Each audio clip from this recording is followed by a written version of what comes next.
सरकार की तरफ से ये कहा गया कि आप इसको समझिए तो सही, और जब आप समझेंगे, जब पूरा बिल आप देखेंगे, ध्यान से पढ़ेंगे, तो आप पाएंगे कि इसमें कोई भी विरोध की बात नहीं है। इसमें किसी प्रकार का कोई विरोध नहीं होना चाहिए, और अगर आप इसको समझेंगे तो आप इसके पक्ष में ही बात करेंगे, ये कहा गया। और बगैर तथ्य या बगैर तर्क के कोई बात कहना उचित नहीं है। ये केंद्रीय मंत्री किरेन रिजिजू की तरफ से जब ये पूरी चर्चा, बहस पूरी हुई और उसके बाद जब उनकी तरफ से वक्तव्य देने की बारी आई, तब उन्होंने ये कहा भी, और उन्होंने अपने विपक्षी दल के साथी जो हैं उनको भी ये बताया कि कई सारी चीज़ें जो आपके द्वारा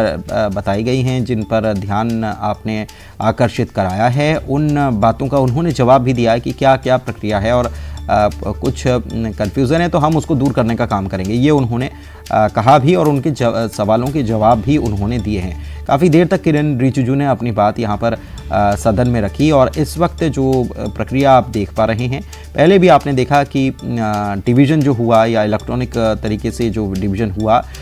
उसमें थोड़ा सा कुछ आंकड़ों की जिसका जिक्र हमारे सहयोगी अशरफ भी कर रहे थे, उसमें कुछ चीज़ें सामने आई हैं। तो इस लिहाज से एक बार फिर से शायद वही प्रक्रिया यहाँ पर अपनाई जा रही है कि जो पर्चियाँ हैं उस पर लिख करके और प्रतिक्रिया यहाँ पर ली जा रही है, डिवीज़न लिया जा रहा है, और उसके बाद उसको इकट्ठा करके और फिर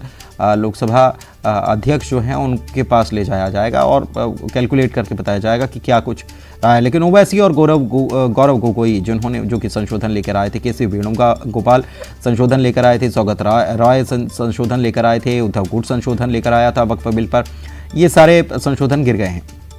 एक जानकारी है। लेकिन वक्फ बिल पर अभी संशोधन को लेकर कुछ और संशोधन जो आए हैं उसको लेकर ये वोटिंग की प्रक्रिया जो है वो लगातार चल रही है।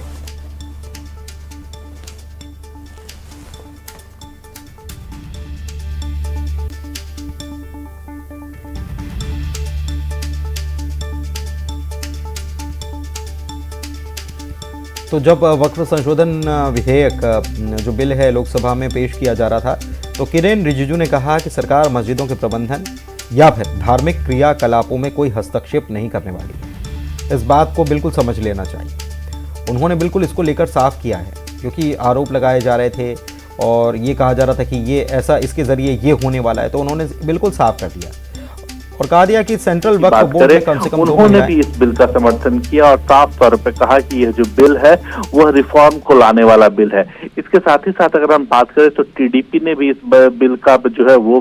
लोकसभा में समर्थन किया और साफ तौर पे कहा कि यह जो बिल है वह बिल में सही बिल है और वह सरकार के हिस्सा है और इसका समर्थन करते हैं। हालांकि विपक्षी पार्टियों की ओर से जो है वो कोशिश की गई, जिस तरह से हमने देखा कि असदुद्दीन ओवैसी ने जिस तरह से बिल की कॉपी को फाड़ा, वो इसको लेकर के भी सत्ताधारी दल की ओर से आपत्ति जताई गई। चाहे हम जगदम्बिका पाल की बात करें, क्योंकि वक्फ संशोधन बिल को लेकर के जिस तरह से जेपीसी का गठन किया गया था और उसकी अध्यक्षता जो है वो जगदम्बिका पाल के द्वारा किया गया था, उन्होंने भी इसकी आलोचना की है और साफ तौर पे कहा है कि यह विरोध का तरीका जो है वह ठीक नहीं है, क्योंकि सरकार की ओर से अगर हम देखें जहां ठीक है विनीत, आप बने रहिएगा, आगे भी आपसे अपडेट।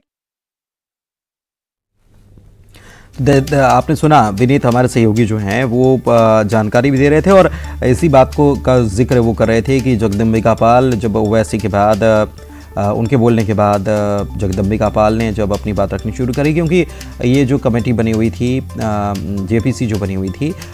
इसके चेयरमैन जगदम्बिका पाल ही थे और उन्होंने कहा कि ये गलत है, ये तरीका गलत है और ये असंवैधानिक है जिस तरीके से आपने बिल पढ़ा है। सदन की कार्रवाई को देखें तो 14 घंटे से कार्रवाई से ज्यादा चल रही है और अभी भी माना जा रहा है कि आधा घंटा या 1 घंटा और लग सकता है। अगर इसी तरह से अपोजिशन के मेंबर्स अमेंडमेंट